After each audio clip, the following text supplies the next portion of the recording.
Hello everyone. Previous video la enna paathom appadina PHP program run பண்றதுக்கு எனக்கு என்னென்ன software தேவை அதை எப்படி டவுன்லோட் பண்ணி இன்ஸ்டால் பண்ணிக்கணும் அப்படிங்கறத பத்தி டீடைலா பார்த்தோம். ஸோ இந்த வீடியோவில் என்ன பார்க்க போகிறோம் அப்படின்னா நம்ம ஃபர்ஸ்ட் ஒரு PHP ப்ரோக்ராமை ரன் பண்ண போகிறோம். அந்த PHP ப்ரோக்ராம் ரன் பண்ணுறதுக்கு நீங்கள் கம்பல்சரி இந்த விஷயமெல்லாம் நம்ம தெரிஞ்சுக்கணும். ஸோ இந்த விஷயமெல்லாம் நமக்கு ஒரு வாட்டி நம்ம தெரிஞ்சுக்கிட்டால் போதும். ஸோ லைஃப் லாங் இது உங்களுக்கு ஒவ்வொரு வாட்டி நீங்கள் ப்ரோக்ராம் போடும்போது இந்த விஷயமெல்லாம் நீங்கள் திரும்ப கற்றுக்க வேண்டிய அவசியம் இல்லை. ஸோ அதுதான் என்னென்னு பார்க்க போகிறோம். ஸோ எடிட்டர், எந்த எடிட்டரில் என்னுடைய PHP ப்ரோக்ராமை டைப் பண்ணணும், என் ப்ரோக்ராம் நான் எங்கே டைப் பண்ணணும் அப்படிங்கிறது யூஸ் பண்ணுறது தான் இந்த எடிட்டர்னு சொல்லுவாங்க. ஸோ நம்ம PHP ப்ரோக்ராமை வந்து நோட்பேடில் டைப் பண்ணிக்கலாம், நோட்பேட்++ல் டைப் பண்ணிக்கலாம், நெட்பீன்ஸ்னு ஒரு ஐடி இருக்குது அதில் டைப் பண்ணிக்கலாம், எக்லிப்ஸ்னு ஒன்று இருக்குது அதில் டைப் பண்ணிக்கலாம். எக்கச்சக்கமான எடிட்டர்ஸ் இருக்குது PHP ப்ரோக்ராமை டைப் பண்ணிக்கிறதுக்கு. ஆனால் இதில் எல்லாத்துலேயும் ரொம்ப சிம்பிளாகவும் ரொம்ப ஈஸியாகவும் இருக்கிற ஒரு எடிட்டர் என்னன்னு பார்த்தீங்கன்னா நோட்பேட்++. ஸோ இங்கே நாம் நோட்பேட்++ தான் யூஸ் பண்ண போகிறோம். நெக்ஸ்ட் ஒன்று வந்து PHPக்குன்னு சில சின்டாக்ஸ் இருக்கும். சின்டாக்ஸ் அப்படிங்கிறது என்னென்னா, ஒரு செட் ஆஃப் ஸ்டேட்மெண்ட் இந்த ஸ்ட்ரக்சரில் தான் இருக்கணும் அப்படின்னு டிசைன் பண்ணி வச்சுருப்பாங்க. அந்த ஸ்ட்ரக்சரை பற்றி நாம் தெரிஞ்சுக்கிறதும் அதை யூஸ் பண்ணுறது தான் சின்டாக்ஸ். அந்த ஸ்ட்ரக்சரை மாறி வேறு ஒரு ஸ்ட்ரக்சரில் நாம் கோடிங்கை போட்டோம் அப்படின்னா நம்ம ப்ரோக்ராம் எரர் தான் வரும், அவுட்புட் வராது. So syntax is very important. அடுத்து PHP ப்ரோக்ராம் எங்கே நாம் வந்து PHP ப்ரோக்ராமில் என்னென்ன சின்டாக்ஸ் யூஸ் பண்ண போகிறோம். இதே சின்டாக்ஸ் ஒரு சின்டாக்ஸ் யூஸ் பண்ணால் ஒவ்வொரு விதமான அவுட்புட்ஸ் நமக்கு கிடைக்கும். ஸோ அதெல்லாம் எப்படி யூஸ் பண்ண போகிறோம் அப்படிங்கிறது இந்த PHP ப்ரோக்ராமில் பார்க்குறோம். அடுத்து வேரியபிள் எப்படி யூஸ் பண்ண போகிறோம். ஒரு ப்ரோக்ராமுக்குள்ளே வேரியபிளுங்கிறது யூஸ் பண்ணாமல் ப்ரோக்ராம் வந்து கம்ப்ளீட் பண்ண முடியாது. ஸோ அந்த வேரியபிள் எப்படி இருக்கும், அந்த வேரியபிளோட சின்டாக்ஸ் என்ன, அப்படி எப்படி யூஸ் பண்ணணுங்கிறத பற்றி பார்க்க போகிறோம். அடுத்து இதெல்லாம் முடிஞ்சிடுச்சு, என் ப்ரோக்ராம் எல்லாமே ஃபுல்லாக கம்ப்ளீட் பண்ணிட்டேன், சின்டாக்ஸ் படி டைப் பண்ணியாச்சு, எல்லாமே முடிஞ்சிடுச்சு. இப்போ நான் ரன் பண்ணணும், எனக்கு அவுட்புட் வரணும் அப்படிங்கிறதுக்கு ரன் பண்ணணும். ஸோ அந்த அவுட்புட் வர்றதுக்காக ரன் பண்ண போகிறோம். என்னென்ன மேண்டேட்ரியாக பண்ணணும் இந்த அவுட்புட் வர்றதுக்கு முன்னாடி, ரன் பண்ணுறதுக்கு முன்னாடி நான் என்னென்ன விஷயமெல்லாம் கம்பல்சரி பண்ணியிருக்கோம் அப்படின்னா, கண்டிப்பாக நீங்கள் எக்ஸாம்ப் அப்படிங்கிற சாஃப்ட்வேரை, அப்பாச் அப்படிங்கிற சர்வர் நீங்கள் ஆன் பண்ணியிருக்கணும். இதில் பார்த்தீங்கன்னா எக்ஸாம் சாஃப்ட்வேரில் அப்பாச்சுங்கிறது ஸ்டார்ட்டில் இருக்குது. அப்படி நீங்கள் ஸ்டார்ட்டில் இல்லை அப்படின்னா உங்கள் ப்ரோக்ராம் கண்டிப்பாக ரன் ஆகாது. இது ரொம்ப மேண்டேட்ரி. ஓகேங்களா. ஸோ இதுலேருந்து ஒன்று பார்த்தீங்கன்னா MySQLனு ஒன்று இருக்குது. இது எப்போ தேவைப்படும் அப்படின்னா, நீங்கள் டேட்டாபேஸ் ரிலேட்டடாக ஒர்க் பண்ணும்போது மட்டும்தான் இந்த MySQLங்கிறது தேவை. ஓகேங்களா. ஸோ இப்போ வெறும் நான் வந்து ப்ரோக்ராம் மட்டும்தான் போட போகிறேன், டேட்டாபேஸ்க்கும் என் ப்ரோக்ராமுக்கும் எந்த ஒரு லிங்க்கும் இல்லை அப்படின்னும் போது எனக்கு இந்த MySQL அப்படிங்கிறது தேவையில்லை. ஓகேங்களா. ஸோ இப்போ வெறும் அப்பாச் அப்படிங்கிற இந்த சர்வர் மட்டும் ஆனில் இருந்தால் போதும். அப்படி இருந்தால் மட்டும்தான் PHP ப்ரோக்ராம் ரன் ஆகும். நீங்கள் ப்ரோக்ராம் எல்லாத்தையும் டைப் பண்ணிவிட்டு இதை நீங்கள் ஆன் பண்ணாமலே, இது இந்த அப்பாச் சர்வரை ஸ்டார்ட் பண்ணாமலேயே நீங்கள் ப்ரோக்ராம் ரன் பண்ணி பார்த்தா உங்கள் ப்ரோக்ராம் ரன் ஆகாது அப்படின்னு தான் வரும். ஓகேங்களா. சரி, நெக்ஸ்ட் ஒன்று வந்து நம்ம அவுட்புட் எங்கே வரும். அவுட்புட் எங்கே வரும்னா, நம்ம அவுட்புட்டை வந்து ப்ரௌசரில் தான் பார்க்க போகிறோம். எந்த ப்ரௌசர்லனா பார்க்கலாம், கூகுள் க்ரோமில் பார்க்கலாம், இல்லை மொசில்லா ஃபயர்ஃபாக்ஸில் பார்க்கலாம். ஏதோ ஒரு ப்ரௌசர், எந்த ப்ரௌசர் வேணாலும் நம்ம அவுட்புட்டை பார்க்க முடியும். ஸோ எப்படி இப்போது ப்ரோக்ராமுக்குள்ளே போவோம், எப்படி ப்ரோக்ராம் டைப் பண்ணணுன்றது பாருங்கள். ஸோ நோட்பேட்++ ஓப்பன் பண்ணிக்கோங்க. ஸோ நான் ஆல்ரெடி நோட்பேட்++ ஓப்பனில் இருக்குது. இதை நோட்பேட்++ ஓப்பன் பண்ணிவிட்டு புதுசாக ஒரு இது க்ரியேட் பண்ணிக்கோங்க. இதை க்ரியேட் பண்ணிவிட்டு இதில் வந்து ஃபஸ்ட்டு நீங்கள் செய்ய வேண்டியது ரொம்ப இம்பார்ட்டண்ட், லாங்குவேஜ் செலக்ட் பண்ணுறது. ஸோ லாங்குவேஜ்னால் இப்போ நாம் என்ன லாங்குவேஜ் ப்ரோக்ராம் போட போகிறோம் அப்படின்னா PHP. So PHP language select பண்ணிக்கோங்க. ஏன் இந்த பிஹெச்பி லாங்குவேஜ் செலக்ட் பண்ண சொல்கிறேன் அப்படின்னா, உங்களுக்கு நீங்கள் போடுற கோடிங்கு பிஹெச்பி சின்டாக்ஸில் தான் நீங்கள் போட போகிறீங்க. அதனால தான் பிஹெச்பி செலக்ட் பண்ண சொல்கிறேன்.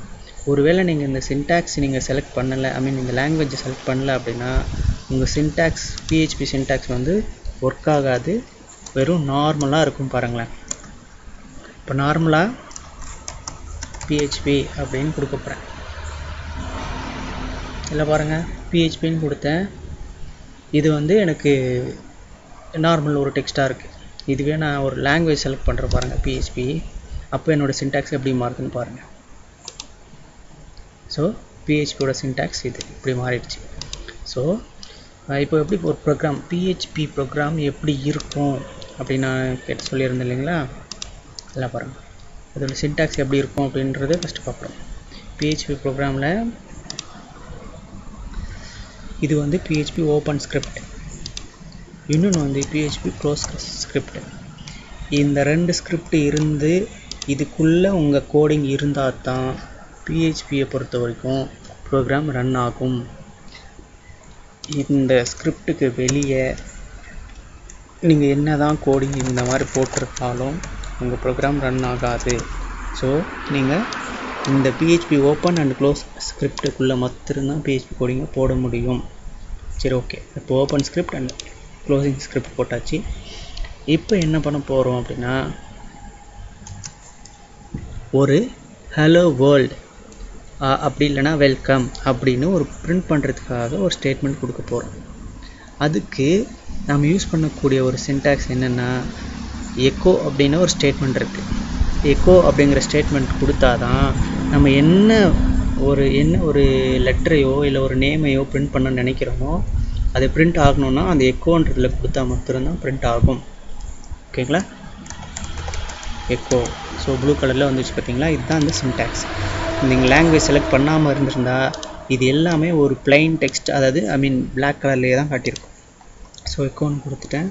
இப்போ நான் வந்து ஹலோ வேர்ல்டு அப்படின்றத கொடுக்க போகிறேன். ஹலோ வேர்ல்டுங்கிறது வந்து ஒரு ஸ்டேட்மெண்ட். நீங்கள் பிரிண்ட் பண்ணுறதா ஒரு ஸ்டேட்மெண்ட் பிரிண்ட் பண்ணுறதா இருந்தால் அதை கண்டிப்பாக சிங்கிள் கோட்ஸ் அப்படி இல்லைன்னா டபுள் கோட்ஸ் இதுக்குள்ளே தான் நீங்கள் பிரிண்ட் பண்ணணும். ஓகேங்களா? ஸோ நான் இப்போது சிங்கிள் கோட்ஸில் பிரிண்ட் பண்ணுறேன், ஹலோ வேர்ல்டு. ஸோ செமிகோலன் கொடுக்கணும். ஸோ ஒவ்வொரு ஸ்டேட்மெண்ட் முடியும் போதும் செமிகோலன் கொடுக்கணும். இது வந்து ஒரு மேண்டேட்ரியான சின்டாக்ஸ். ஓகேங்களா? ஸோ ஒரு ஸ்டேட்மெண்ட்டை பிரிண்ட் பண்ணணும் அப்படின்னா எக்கோன்றது மேண்டேட்ரி. ஓகேங்களா? ஸோ இப்போ நான் எக்கோன்னு போட்டேன், அவ்வளோதான். இப்போ வந்து ஜஸ்ட் ஹலோ வேர்ல்டுங்கிறது எனக்கு பிரிண்ட் ஆகணும். இப்போ இது பிரிண்ட் பண்ணுறதுக்கு நான் என்ன பண்ணணும் அப்படின்னா, முதல்ல இந்த ஃபைலை நம்ம சேவ் பண்ணணும். இந்த ஃபைல் எங்கே சேவ் பண்ணணும் அப்படின்னா, அது ரொம்ப ரொம்ப இம்பார்ட்டண்ட். உங்கள் சிஸ்டமில் எக்ஸாம்ப் அப்படிங்கிறது எங்கே இன்ஸ்டால் பண்ணியிருக்கீங்கன்னு பாருங்கள். ஸோ என்னோடய சிஸ்டமில் எஃப் ட்ரைவில் எக்ஸாம்ப் அப்படின்னு ஒன்று இன்ஸ்டால் பண்ணியிருக்கேன். ஓகேங்களா? ஸோ இதில் htdocs அப்படின்னு ஒரு ஃபோல்டர் இருக்கும். இந்த ஃபோல்டருக்குள்ளே மட்டும்தான் உங்களுடைய ப்ரோக்ராமை நீங்கள் கொண்டு வந்து அதுள்ளே தான் போடணும். இந்த htdocsன்ற ஃபோல்டருக்குள்ளே நீங்கள் ஒரு ஃபோல்டர் நீங்கள் புதுசாக க்ரியேட் பண்ணி போடணும். ஓகேங்களா? ஸோ நான் புதுசாக ஒரு ஃபோல்டர் க்ரியேட் பண்ண போகிறேன். பாருங்கள், PHP கிளாஸ் அப்படின்னு கொடுக்குறேன். இந்த PHP கிளாஸ்ன்ற ஃபோல்டருக்குள்ளே சேவ் பண்ண போகிறேன். ஓகேங்களா? ஸோ என்னுடைய பாத் எங்கே இருக்கு பாருங்கள், எஃப்பில் எக்ஸாம்பிள் htdocs அது PHP கிளாஸ். இப்போ நான் இதை இந்த பாத்தில் கொண்டு வந்து சேவ் பண்ண போகிறேன். எப்படி சேவ் பண்ணணும் அப்படின்னா, ஒன்று ஃபைல்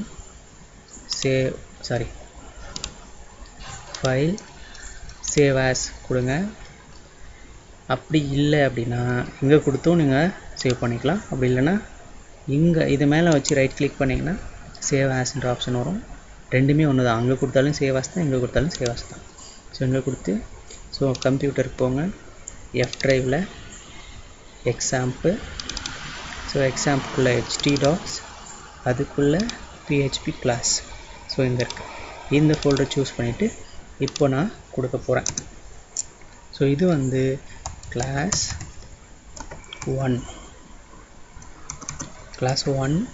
1.php. இந்த .php அப்படிங்கிற எக்ஸ்டென்ஷன் கண்டிப்பாக மறக்காமல் கொடுத்துடணும் நீங்கள். ஓகேங்களா? இந்த .phpன்றது நீங்கள் கொடுக்கல அப்படின்னா, நீங்கள் லாங்குவேஜ் செலக்ட் பண்ணியிருந்தீங்கன்னா அதுவே இந்த .phpங்கிறது இங்கே காட்டும், அதுவே போட்டுக்கும். ஒருவேளை நீங்கள் லாங்குவேஜ் செலக்ட் பண்ணாமல் நீங்கள் கொடுத்துட்டீங்க அப்படின்னா இந்த .phpக்கு பதிலாக அதுவே .txt அப்படின்னு போட்டுக்கும். ஸோ வெறும் ஒரு டெக்ஸ்ட் ஃபைலாக தான் இருக்கும், இது PHP ஃபைலாக இருக்காது. அப்போ உங்களால் ரன் பண்ணவே முடியாது. ஸோ .phpங்கிறது நீங்கள் ஒவ்வொரு ஃபைல் சேவ் பண்ணும்போது .php கரெக்டாக கொடுத்துருக்கீங்களான்னு செக் பண்ணிக்கோங்க. ஸோ சேவ் பண்ணிட்டேன். ஸோ இப்போ என்னோடய ஃபைல் எங்கே சேவ் ஆகிருக்குன்னு பாருங்கள். ஸோ பார்த்து காட்டுது இல்லைங்களா? இப்போ இதை எப்படி ரன் பண்ணணும் அப்படின்னா, ஸோ நேராக கூகுள் க்ரோம் ஓப்பன் பண்ணிக்கோங்க. ஸோ கூகுள் க்ரோம் ஓப்பன் பண்ணிவிட்டு ரொம்ப சிம்பிள், எப்படி டைப் பண்ணணும் அப்படின்னு பாருங்கள். லோக்கல் ஹோஸ்ட் ஸ்லாஷ்,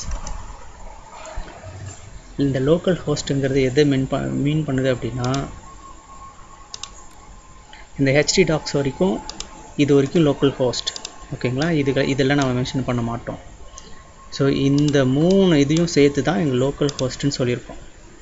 இதுக்கப்புறம் அந்த htdocsக்குள்ளே வரக்கூடிய ஃபோல்டரை வந்து நீங்கள் கண்டிப்பாக மென்ஷன் பண்ணணும். இதுக்கப்புறம் வர எல்லாமே ஃபோல்டராக நீங்கள் மென்ஷன் பண்ணணும். ஸோ இங்கே நான் என்ன ஃபோல்டருக்குள்ளே போட்டிருக்கேன் அப்படின்னா PHP கிளாஸ்.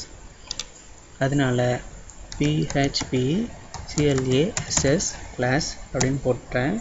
ஸோ அந்த PHP கிளாஸ்க்குள்ளே என்ன ஃபைல் நேம் கொடுத்துருக்கேன் இங்கே பார்த்தாலே உங்களுக்கு தெரியும்.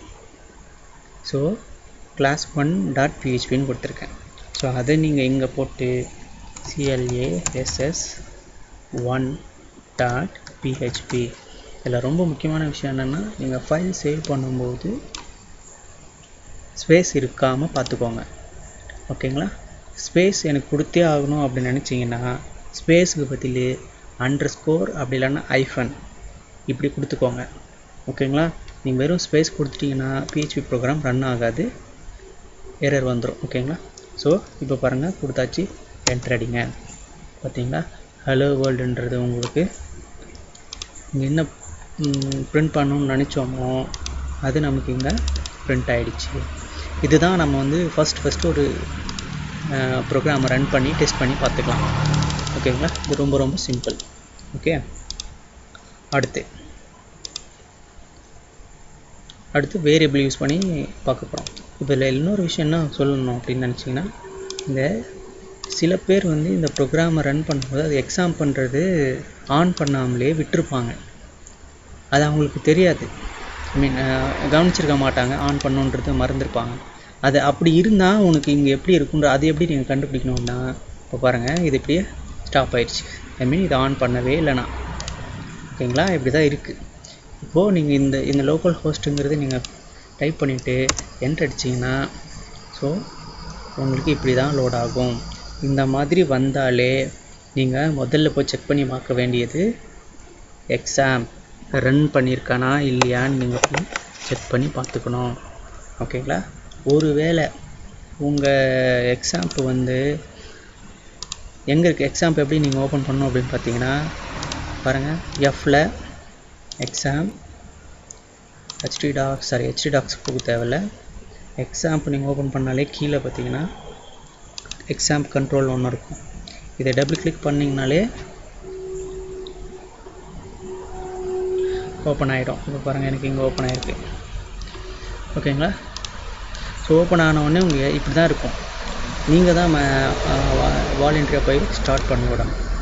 ஓகேங்களா? இப்போ பாருங்கள், எனக்கு ஸ்டார்ட் ஆகிடுச்சு. ஸோ அது க்ளோஸ் பண்ணிட்டீங்க அப்படின்னா இது வந்து க்ளோஸ் ஆகிடாது, இதுக்குள்ளே போய் மினிமைஸ் ஆகிடும். ஓகேங்களா? ஸோ இதில் வந்து நான் 2 வாட்டி வச்சுருக்கிறதுனால ஒன்று க்ளோஸ் பண்ணிக்கிறேன், பிரச்சனை இல்லை. ஸோ இப்போது எக்ஸாம் ஓப்பன் பண்ணி க்ளோஸ் பண்ணிட்டீங்க, ஸ்டார்ட் பண்ணிட்டீங்க. இப்போ பாருங்களேன், இப்படி இருக்கிறது. இப்போ நீங்கள் ரீஃப்ரெஷ் பண்ணி பார்த்தீங்கன்னா உங்களுக்கு அவுட்புட் வந்துடும். ஓகேங்களா? சம்டைம்ஸ் உங்களுக்கு வந்து அந்த மாதிரி எக்ஸாம்பெல்லாம் ஆனில் தான் இருக்குது, பட் ஆனால் இங்கே ரீஃப்ரெஷ் பண்ணால் எனக்கு அதே மாதிரி எரர் வந்துகிட்டே இருக்குது. இந்த பேஜ் கான்ட் பி ரீச்டு அப்படின்னு வருது அப்படின்னா உங்களுடைய ப்ரோக்ராமில் தப்பு பண்ணிட்டீங்கன்னு அர்த்தம். சின்டாக்ஸ் தப்பாக இருக்குதுன்னு அர்த்தம். எப்படின்னு காட்டுற பாருங்க.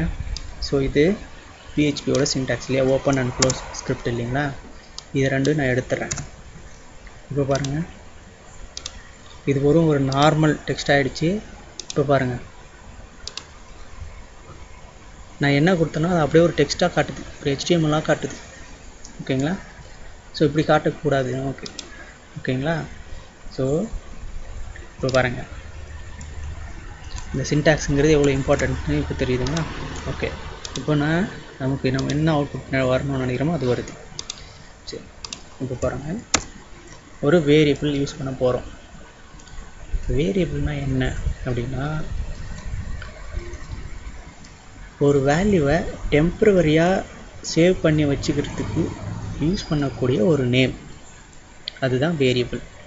ஃபார் எக்ஸாம்பிள், ஒரு 30 அப்படிங்கிற ஒரு வேல்யூவை, இந்த ப்ரோக்ராம் இங்கே வரைக்கும் வருது, இது ஃபுல்லாக ப்ரோக்ராம் தான். ஸோ என்னென்னோ ப்ரோக்ராம் போடுறேன், அதில் 30ங்கிற வேல்யூ இங்கே தேவைப்படுது, இங்கே தேவைப்படுது, இங்கே தேவைப்படுது, இங்கே நிறைய இடத்துல தேவைப்படுது. அந்த வேல்யூ ஒரு டெம்ப்ரரியாக ஒரு வேரியபிளை ஸ்டோர் பண்ணி வச்சுக்கிட்டேன் அப்படின்னா, அந்த வேரியபிளை யூஸ் பண்ணிக்கிட்டாலே போதும், எனக்கு எல்லா இடத்துலையும் அந்த வேல்யூ அப்ளை ஆகிடும். ஓகேங்களா. ஸோ அதுக்கு யூஸ் ஆகிற ஒரு நேம் தான் வேரியபிள். ஸோ சிம்பிளாக வேரியபிள்னு சொன்னோன்னா, ஒரு வேல்யூவை டெம்ப்ரரியாக சேவ் பண்ணி வச்சுக்கிறதுக்கு யூஸ் பண்ணக்கூடிய ஒரு நேம், அதுதான் வேரியபிள். ஓகேங்களா. ஃபார் எக்ஸாம்பிள், இப்போது நான் எக்ஸ் அப்படின்னு ஒரு நேம் யூஸ் பண்ணிக்கிறேன். எக்ஸ்ன்னு ஒரு நேம் யூஸ் பண்ணிக்கிறேன், அதாவது சிங்கிள் லெட்டர் யூஸ் பண்ணுறேன். இந்த இதில் எவ்வளோ வேல்யூ போடலாம் அப்படின்னா, ஈக்குவல்ட்டுன்னு கொடுத்து நீங்கள் எவ்வளோ வேல்யூ வேணாலும் போட்டுக்கலாம். ஓகேங்களா. ஸோ நான் என்ன பண்ணுறேன், x = 40 அப்படின்னு போட்டு செமிகோலன் கொடுத்துட்றேன். ஸோ இது ஒரு வேரியபிளா அப்படின்னா கண்டிப்பாக பிஹெச்பியோட வேரியபிள் கிடையாது. ஏன்னா பிஹெச்பி வேரியபிளுக்குன்னு ஒரு சின்டாக்ஸ் இருக்குது. அந்த பிஹெச்பி வேரியபிளுக்கு என்ன சின்டாக்ஸ் இருக்குது அப்படின்னு பார்த்தீங்கன்னா, டாலர் அப்படின்றது இருந்தால் தான், அதாவது நம்ம இங்கே ஒரு நேம் கொடுக்குறோம் இல்லைங்களா, எக்ஸ்ன்னு, நீங்கள் என்ன நேம் வேணால் கொடுத்துக்கோங்க, நோ ப்ராப்ளம். ஆனால் நீங்கள் என்ன நேம் கொடுக்குறீங்களோ அந்த நேமுக்கு முன்னாடி கண்டிப்பாக டாலர்ன்றது இருக்கணும். அப்படி இருந்தால் தான் அது ஒரு வேரியபிள். ஓகேங்களா. இந்த டாலருக்கு அப்புறம் அண்டர்ஸ்கோர் கொடுத்துக்கலாம். அண்டர்ஸ்கோர் கொடுத்து எக்ஸ், இப்படி ஒரு வேரியபிள் க்ரியேட் பண்ணிக்க முடியும். ஆனால் அண்டர்ஸ்கோர் டாலர்னு கொடுத்து க்ரியேட் பண்ண முடியாது, தப்பு.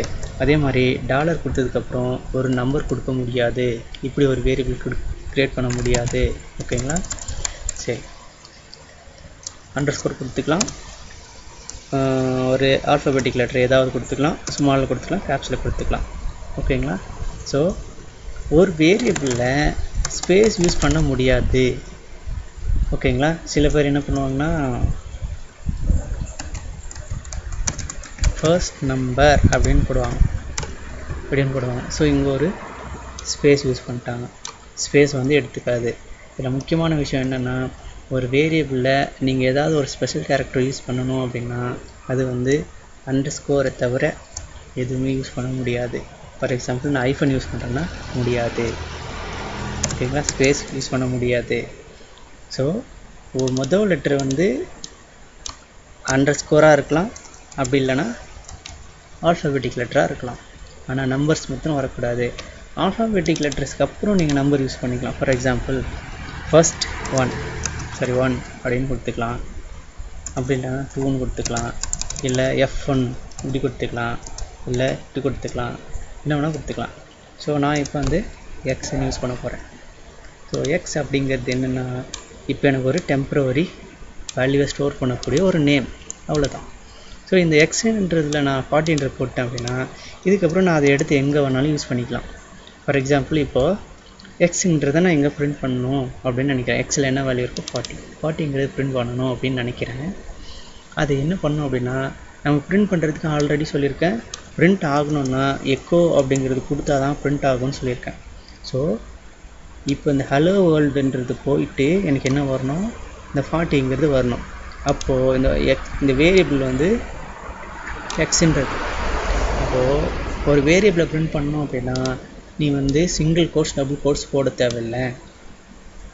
நீங்கள் டைரெக்டாகவே அந்த வேரியபிளை போட்டுடலாம். ஸோ இங்கே வேரியபிளை போட்டுட்டேன். ஸோ இப்போ எக்ஸ் ஈக்குவல் டு 40. இப்போ அகைன் சேவ்னு கொடுங்க, சேவ் ஆயிரும். ஓகேங்களா? இப்போ வாங்க இங்கே உங்கள் ஃபைலை ரீஃப்ரெஷ் பண்ணுங்கள்.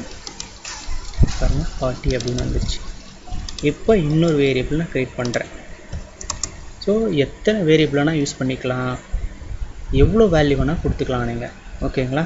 ஸோ இதில் வந்து இன்டீஜர், ஃப்ளோட் அந்த மாதிரியெல்லாம் நீங்கள் C++ ப்ரோக்ராம்லாம் பார்த்தீங்கன்னா இன்டீஜர், ஃப்ளோட் அந்த மாதிரி கொடுப்பாங்க. இதில் வந்து அந்த பிரச்சனை இல்லை. நீங்கள் வந்து இன்டீஜரு, ஸ்ட்ரிங்கு, ஃப்ளோட்டு, டபுள் அந்த மாதிரி எதுவும் கொடுக்க தேவையில்லை. ஓகேங்களா? ஜஸ்ட் நீங்கள் டாலர் கொடுத்தீங்கனாலே போதும். இப்போ வந்து நான் இன்னொரு வேரியபிள் யூஸ் பண்ண போகிறேன். ஸோ இன்னொரு வேரியபிள் வந்து ஒய்ன்னு வச்சுக்க போகிறேன். இது வேரியபிளாக மாறணும் அப்படின்னா நீங்கள் டாலர் கொடுக்கணும். ஸோ $y ஈக்குவல் டு 100 அப்படின்னு வச்சுக்க போகிறேன். இப்போ பாருங்கள் x equal to 40, y equal to 100. இப்போது எக்ஸோட வேல்யூ ஆல்ரெடி பிரிண்ட் பண்ணிட்டேன். இப்போ ஒய்யோட வேல்யூவும் பிரிண்ட் பண்ண போகிறேன். அதுக்கு இன்னொரு எக்கோ அப்படின்றது கொடுக்க போகிறேன். ஸோ $y அப்படின்னு கொடுத்து பிரிண்ட் பண்ண போகிறேன். இப்படி கொடுத்தேன் அப்படின்னா எக்ஸோட வேல்யூ 40, ஒய்யோட வேல்யூ 100. இப்போ ரெண்டுமே எனக்கு பிரிண்ட் ஆகும். எப்படி பிரிண்ட் ஆகுதுன்னு பார்ப்போம். ஸோ இங்கே ரீஃப்ரெஷ் பண்ணுங்கள். பாருங்கள் 40, 100. இங்கே பார்த்தீங்கன்னா நான் எக்ஸோட வேல்யூ அதாவது 40ங்கிறது முதல் லைன்லும் ஒய் 100ங்கிறது ரெண்டாவது லைன்லையும் பிரிண்ட் ஆக சொல்லியிருக்கேன். ஆனால் எனக்கு பிரிண்ட் ஆகுறது ஒரே லைனில் பிரிண்ட் ஆகுது. ஓகேங்களா? இதை நீங்கள் அடுத்தடுத்த லைனில் பிரிண்ட் பண்ணணும் அப்படின்னா HTML, ஏன்னா HTML வந்து BR அப்படின்னு ஒரு டேக் இருக்குது. பிரேக், ஒரு லைனையும் இன்னொரு லைனையும் பிரேக், அதாவது இந்த லைன் முடிஞ்சு அடுத்த லைன் போகணுன்னா நீ பிரேக்குன்னு கொடுத்தீங்கன்னா அது அடுத்த லைன் போயிடும். அப்படி HTML ஒரு டேக் இருக்குது. ஏன் வந்து HTML டேக் யூஸ் பண்ணால் தான் இங்கே வரும் அப்படின்னா, உங்களுக்கு அவுட்புட் இங்கே பார்க்குறது நீங்கள் வந்து ஒரு ப்ரௌசரில் HTML மட்டும்தான் சப்போர்ட் பண்ணணும். ஓகேங்களா? ஸோ அதனால தான் HTML டேக் யூஸ் பண்ண சொல்கிறோம். அதுவே பாருங்கள் இப்போ எப்படி யூஸ் பண்ணுறோம். இப்போது ஒரு டேக் இல்லைங்களா, அது வந்து ஒரு HTML டேகை நீங்கள் கொடுக்கணும் அப்படின்னா கண்டிப்பாக அதை நீங்கள் சிங்கிள் கோட்ஸ் அப்படி இல்லைன்னா டபுள் கோட்ஸ் இதுக்குள்ளே தான் கொடுத்தாகணும். ஓகேங்களா? ஸோ நான் என்ன பண்ணுறேன் அப்படின்னா சிங்கிள் கோட்ஸ்லேயே கொடுக்குறேன். BR பிரேக் அப்படின்ற ஒரு டேக் கொடுக்குறேன். ஸோ இந்த ஸ்டேட்மெண்ட் முடியும் போது செமிகோலன் மறக்காமல் கொடுத்துடணும். சேவ் பண்ணிக்கோங்க. இப்போ பாருங்கள். ஸோ 40, 100. ஸோ இதுக்கு இடையில் இந்த பிரேக்குன்றது வந்திருக்கா அப்படின்னு உங்களுக்கு காட்டுறேன் பாருங்கள். இங்கே ரைட் கிளிக் பண்ணி இன்ஸ்பெக்ட் அப்படின்னு கொடுங்க. இன்ஸ்பெக்ட்ங்கிறத விட ரைட் கிளிக் பண்ணி வியூ பேஜ் சோர்ஸ்ன்னு கொடுங்க. இதில் உங்களுக்கு காட்டும் பாருங்கள் 40, BR, 100. ஓகேங்களா? ஸோ இப்போ உங்களுக்கு HTML கேரக்டருங்கிறதுனால இந்த BR அப்படிங்கிறது உங்களுக்கு தெரியுது. ஓகேங்களா? இது வந்து எதுலேருந்து வந்தது, இந்த 100 எதுலேருந்து வந்ததுன்னு உங்களுக்கு தெரியாது. ஓகேங்களா? ஸோ BRன்றது இடையில இருக்கிறதுனால தான் உங்களுக்கு பிரேக் பண்ணி அவுட்புட்டை 1 by 1 காட்டுது. ஓகேங்களா? சரி, இப்போ பிரேக் கொடுத்து பார்த்துட்டோம். இதுவே /n அப்படிங்கிறது தான் நியூ லைன் அப்படின்னு நம்ம நிறைய இதில் படிச்சிருப்போம். C++ல படிச்சிருப்போம், ஜாவாவில் படிச்சிருப்போம். /n கொடுத்தோம் அப்படின்னா நியூ லைன் அப்படின்னு நம்ம படிச்சிருப்போம். ஆனால் இங்கே என்னென்னா /nங்கிறது இப்படி கொடுத்தீங்கன்னா இது ஒரு கேரக்டராக எடுத்துக்கும். இங்கே பாருங்கள் /n அப்படிங்கிறது ஒரு, நான் ஆல்ரெடி சொல்லியிருக்கேன் இதில் என்ன இந்த சிங்கிள் கோர்ஸ்க்குள்ளே என்ன கொடுக்குன்னா அது ஒரு ஸ்டேட்மெண்ட். அப்படினால இதுக்குள்ளே என்ன கொடுத்தாலும் அது ஒரு ஸ்டேட்மெண்ட்டாக எடுத்துக்குது. எக்ஸப்ட் HTML டேகை தவிர நீங்கள் வேறு எது கொடுத்தாலும் அது ஒரு ஸ்டேட்மெண்ட்டாக எடுத்துக்குது. ஓகேங்களா? ஸோ இந்த /n கொடுத்து அடுத்த லைன் கொண்டு போகணும் அப்படின்னு ட்ரை பண்ணிங்கன்னா கண்டிப்பாக உங்களால் இந்த ப்ரௌசர் அவுட்புட் கொண்டு வரும்போது வரைக்கும் அது உங்களால் முடியாது. ஸோ அதனால் நீங்கள் BR டேக் யூஸ் பண்ணால் தான் அடுத்த லைனுக்கு வருது. ஓகேங்களா? இது வந்து பேசிக்காக தான் சொல்கிறேன். இன்னும் போக போக நிறைய விஷயம் இருக்குது, அது நம்ம பார்த்துக்கலாம். ஸோ இப்போ கொடுத்தாச்சு, அடுத்தடுத்து வந்துருச்சு. சரி, இப்போ என்னென்னா நான் இன்னொரு வேரியபிள் கொடுக்குறேன், $zன்னு கொடுக்குறேன். இது வந்து ஒரு 500ன்னு கொடுத்துட்றேன்.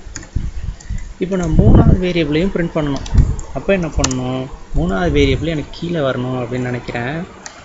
இப்போது br கொடுத்துட்டு திருப்பி echo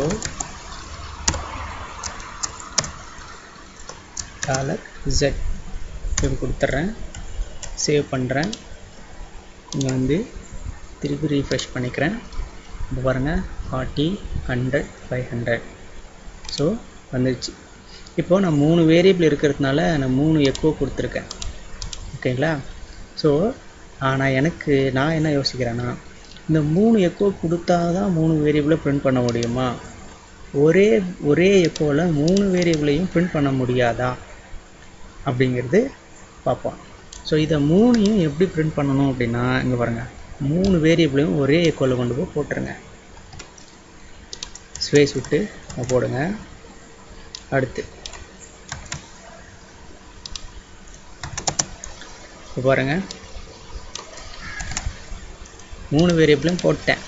இப்படி போட்டால் எனக்கு பிரிண்ட் ஆயிருமா அப்படின்னா, இங்கே வந்து பாருங்கள், ரீஃப்ரெஷ் பண்ணுங்கள், வராது. என்ன சொல்லுது பாருங்கள், syntax error, unexpected y $y அப்படின்னு சொல்லுது. ஓகேங்களா? அது இங்கே வரையும் கரெக்டு, எக்கோ போட்டு இங்கே வரைக்கும் கரெக்டு. இதுக்கப்புறம் இந்த YZ நீங்கள் போட்டிருக்கீங்க அப்படின்னா, அது வந்து அப்படி போடுறதுக்கு சில சின்டாக்ஸ் இவங்க சொல்லியிருக்காங்க. அந்த சின்டாக்ஸை மாற்றி நீங்கள் போட்டிருக்கிறதுனால தான் அங்கே சின்டாக்ஸ் எரர்னு சொல்லுது. ஸோ இந்த வேரியபிளையும் ஒன்றா சேர்த்தணும் அப்படின்னா, அதுக்கு வந்து ஸ்ட்ரிங் கன்கார்டினேஷன் ஒன்று இருக்குது. ஸோ என்னென்னா, ஒரு வேரியபிளையும் இன்னொரு வேரியபிளையும் ஒன்றா சேர்த்துறது, இணைக்கிறது. ஓகேங்களா? அந்த ஒன்றா இணைக்கிறதுக்கு யூஸ் பண்ணக்கூடிய ஒரு கன்கார்டினேஷன் என்னன்னு பார்த்தீங்கன்னா டாட் அப்படின்னு சொல்லுவாங்க. ஓகேங்களா? சரி, இப்போ என்ன பண்ணணும், ஒய் பக்கத்துலேயே ஜெட் வரணும் அப்படின்னா ஒய்யும் ஜெட்டையும் சேர்த்தக்கூடிய ஒரு கன்கார்டினேஷன் என்னென்னா அகெயின் டாட். ஓகேங்களா? ஸோ இப்போ எக்ஸ் டாட் ஒய் டாட் ஜெட்னு கொடுத்துருக்கேன். இங்கே எக்ஸோட வேல்யூ பிரிண்ட் ஆகும், அது பக்கத்துலேயே ஒய்யோட வேல்யூ பிரிண்ட் ஆகும், அது பக்கத்துலேயே ஜெட்டோட வேல்யூ பிரிண்ட் ஆகும். இப்போ பாருங்கள், சின்டாக்ஸ் எரர் நமக்கு போயிடுச்சு. எக்ஸ் பக்கத்துலேயே ஒய் பக்கத்துலேயே ஜெட். ஓகேங்களா? சரி, ஒரே இதில் பிரிண்ட் ஆகிடுச்சு. சரி, இப்போ ஆனால் அடுத்தடுத்த லைனில் வரணுமே, ஒரே லைனில் வருது. இப்போ அந்த எக்கோவில் வந்து பிரேக்குன்னு ஒரு டேக் கொடுத்துருந்தேன். அந்த பிரேக்கை எப்படி இதில் யூஸ் பண்ணுறது அப்படின்னா, அதுவும் இதோட இணைக்கணும், சேர்த்தணும் அப்படின்னா அதுக்கும் ஒரு டாட் கொடுத்துடணும். ஸோ பாருங்கள், டாட் கொடுத்துட்டேன். இந்த இதுக்கு இடையில நல்லா ஞாபகம் வச்சுக்கோங்க, இந்த எக்ஸுக்கும் ஒய்க்கும் இடையில தான் எனக்கு வந்து அந்த பிரேக் அப்படிங்கிறது வரணும். அதனால் இந்த பிரேக்குன்றது இங்கே போட்டுறேன். பாருங்கள், பிஆர் போட்டுட்டேன். ஓகேங்களா? இப்போது இந்த பிஆர்ன்றது எக்ஸோடவும் சேரணும், இந்த பிஆரோட இந்த ஒய்யும் சேரணும். நம்ம ஆல்ரெடி இன்னொன்றையும் இணைக்கிறதுக்கு என்ன கொடுக்கணும், டாட் கொடுக்கணும். டாட் கொடுத்துட்டேன். இதுவும் சேர்கிறதுக்கு டாட் கொடுத்துட்டேன். இந்த பிஆர்ன்றது முன்ன பார்த்தீங்கன்னா எக்கோ ஸ்டேட்மெண்ட்டில் இப்படி தான் கொடுத்துருந்தேன், சிங்கிள் கோட்ஸ் பிஆர் இப்படி தான் கொடுத்துருந்தேன். ஓகேங்களா? ஸோ இப்பயும் இந்த பிஆர்ன்றதை நீங்கள் டைரெக்டாக போட முடியாது, அந்த சிங்கிள் கோட்ஸில் தான் நீங்கள் போடணும். ஓகேங்களா? சரி, இங்கே எப்படி இந்த பிஆரை யூஸ் பண்ணீங்களோ அதே மாதிரி தான் இங்கேயும் ஒய்க்கும் ஜெட்டுக்கும் இடையில இதை தூக்கிடுங்க, அதே பிஆரை போடுங்க. ஓகே, இங்கே ஒரு டாட் வச்சிங்கன்னா இதோட சேர்ந்துக்கும், இங்கே ஒரு டாட் வச்சிங்கன்னா இதோட சேர்ந்துக்கும். இது அகெயின் சிங்கிள் கோட்ஸில் இருக்கணும். இப்படி போட்டுருங்க. இப்போ இது தேவையில்லை, அவ்வளோதாங்க. சேவ் பண்ணிக்கோங்க. இப்போ பாருங்கள், ஸோ 40 100 500. ஸோ என்னோட கோடிங் முன்னாடி எப்படி இருந்தது பாருங்கள்.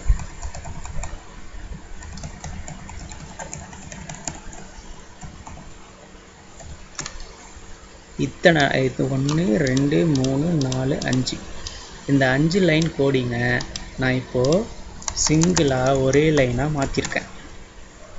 ஓகேங்களா? ஸோ இந்த மாதிரி கன்கார்டினேஷன் அப்படிங்கிற இந்த டாட் யூஸ் பண்ணிங்க அப்படின்னா நீங்கள் இந்த இதுக்கு இடையில நீங்கள் என்ன வேணால் யூஸ் பண்ணிக்கலாம். ஐ மீன் இந்த சிங்கிள் கோட்ஸ்குள்ளே பிஆர் தான் கொடுக்கணும்னு கிடையாது, நீங்கள் என்ன வேணால் கொடுத்துக்கலாம். ஐ மீன் ஒரு ஸ்டேட்மெண்ட்டாக என்ன வேணால் கொடுத்துக்கலாம். ஸோ இந்த 4 லைனை நான் சுருக்கி ஒரே லைனாக கொண்டு வந்திருக்கேன். ஓகேங்களா? ஸோ இங்கே இந்த லாங் லைன் எனக்கு தேவையில்லை இப்போது, அதுதான் இந்த ஒரு லைனாக மாறிடுச்சுல்ல.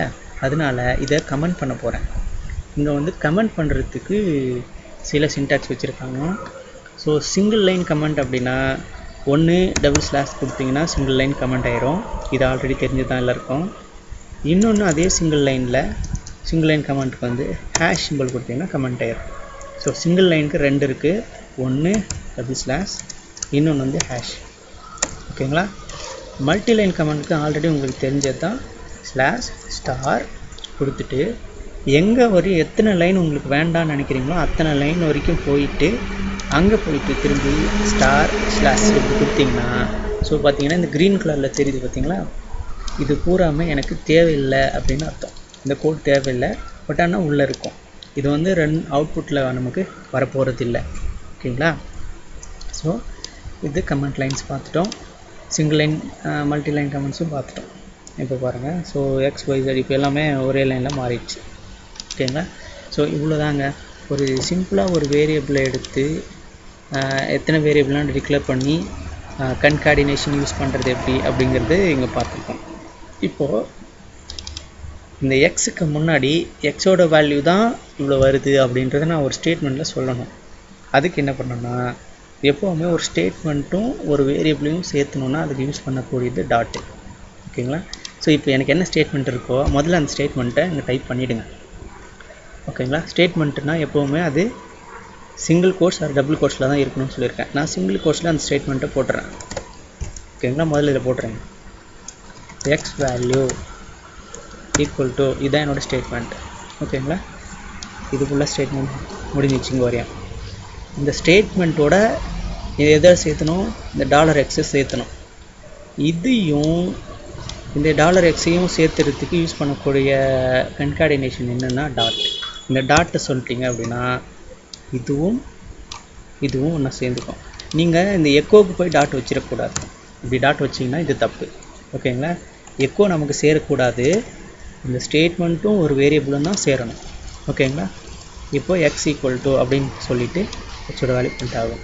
அடுத்து பிஆர் அடுத்த லைன் போயிடும் பிரேக் கொடுத்து. இப்போ ஒய் ஈக்குவல் டு அப்படின்னு சொல்கிறேன். ஒய் வேல்யூ ஈக்குவல் டு அப்படின்னு சொல்கிறேன்.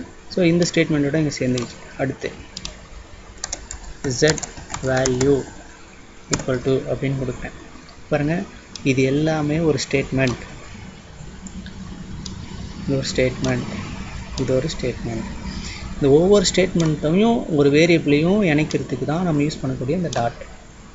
ஓகேங்களா? நீங்கள் ஸ்டேட்மெண்ட்டை முன்னாடியும் சேர்த்துக்கலாம். ஓகேங்களா? ஒரு வேரியபிளுக்கு முன்னாடியும் சேர்த்துக்கலாம். இது வேரியபிளுக்கு பின்னாடியும் சேர்த்துக்கலாம். ஓகேங்களா? ஸோ வேரியபிளுக்கு பின்னாடி சேர்த்தணுன்னா இங்கே டாட் கொடுங்க, வேரியபிளுக்கு முன்னாடி சேர்த்துனுச்சுன்னா முன்னாடி டாட் கொடுங்க. அவ்வளோதான். ஸோ இப்போ பாருங்கள், இப்போ நான் கொடுத்துட்டேன் x value equal to y value equal to z value equal to கொடுத்துட்டேன். சேவ் பண்ணிக்கோங்க. இப்போ உங்களுடைய அவுட்புட் எப்படி மாறி இருக்குன்னு பாருங்கள். X value equal to 40, y value equal to 100, z value equal to 500. ஓகேங்களா? ஸோ கன்கார்டினேஷன்னா என்னன்றதை பார்த்துட்டோம். வேரியபிள்னா என்ன, அதை எப்படி யூஸ் பண்ணணும்னு பார்த்துட்டோம். ஓகேங்களா? ஸோ டிஆர் டேக் எதுக்கு யூஸ் பண்ணுறன்றதும் பார்த்துட்டோம். ஓகேங்களா? ஸோ இது அடுத்த வீடியோ வந்து வேரியபிள்ஸை வந்து எப்படியெல்லாம் இன்னும் அதிகமாக யூஸ் பண்ணணும், என்னென்ன டெக்னிக்ஸ் எல்லாம் யூஸ் பண்ணணும், அடுத்து வந்து ஸ்ட்ரிங் கான்செப்ட்னா என்ன, அரே கான்செப்ட்னா என்னென்னா, இந்த மாதிரி ஒவ்வொரு கான்செப்டும் அடுத்தடுத்த வீடியோவில் கண்டினியூஸாக போட்டுக்கிட்டே வரேன். இது புரியும்னு நினைக்கிறேன். ஸோ இவ்வளோ சிம்பிளாக உங்களுக்கு இன்னும் வர்ற எல்லா கிளாஸும் ஒன்று சிம்பிளாக உங்களுக்கு போட்டுக்கிட்டே வரேன். ஸோ இது உங்களுக்கு பிடிச்சிருக்கு, இல்லை நான் சொல்கிறதுல உங்களுக்கு இன்னும் எதுவும் சரியாக புரியல அப்படின்னா கமெண்ட் பண்ணுங்கள். இது உங்களுக்கு பிடிச்சிருக்கு அப்படின்னா இது யாருக்கெல்லாம் யூஸ்ஃபுல்லாக இருக்கும் அப்படின்னு நினைக்கிறீங்களோ, யாரெல்லாம் பிகினர்ஸாக கற்றுக்கணும்னு நினைக்கிறீங்களோ, கற்றுக்கிறதுக்கு விருப்பமாக இருக்கோ அவங்களுக்கெல்லாம் இதை ஷேர் பண்ணிக்கோங்க. ஸோ இதே மாதிரி வீடியோஸ் எல்லாம் லைனாக உங்களுக்கு வரணும், நீங்கள் வந்து நான் போகிற வீடியோஸ் எல்லாத்தையும் லைனாக நீங்கள் தெரிஞ்சுக்கணும் அப்படின்னு நினச்சிங்கன்னா சப்ஸ்கிரைப் பண்ணிக்கோங்க. அடுத்தடுத்து கண்டினியூஸாக வர வீடியோவை மறக்காமல் கண்டினியூஸாக பாருங்கள். ஃபுல் வீடியோவும் பாருங்கள். இதில் முக்கியமான விஷயம் என்னென்னா, நான் கொடுக்குற ஒவ்வொன்றையும் நீங்கள் இங்கே பார்க்க ஒவ்வொன்றையும் அன்றைக்கி அப்பப்போ ப்ராக்டிஸ் பண்ணிடுங்க. ப்ராக்டிஸ் பண்ணிட்டீங்க அப்படின்னா ரொம்ப ரொம்ப ஈஸி அடுத்தடுத்த கிளாஸ்க்கு அடுத்தடுத்த வீடியோ போகிற போது. ஓகேங்களா? ஸோ மறக்காமல் ஷேர் பண்ணிக்கோங்க. யாருக்கு இது யூஸ்ஃபுல்லாக இருக்குன்னு நினைக்கிறீங்களோ அவங்களுக்கு ஷேர் பண்ணிக்கோங்க. உங்கள் ஃப்ரெண்ட்ஸ்க்கு ஷேர் பண்ணிக்கோங்க. தேங்க்யூ.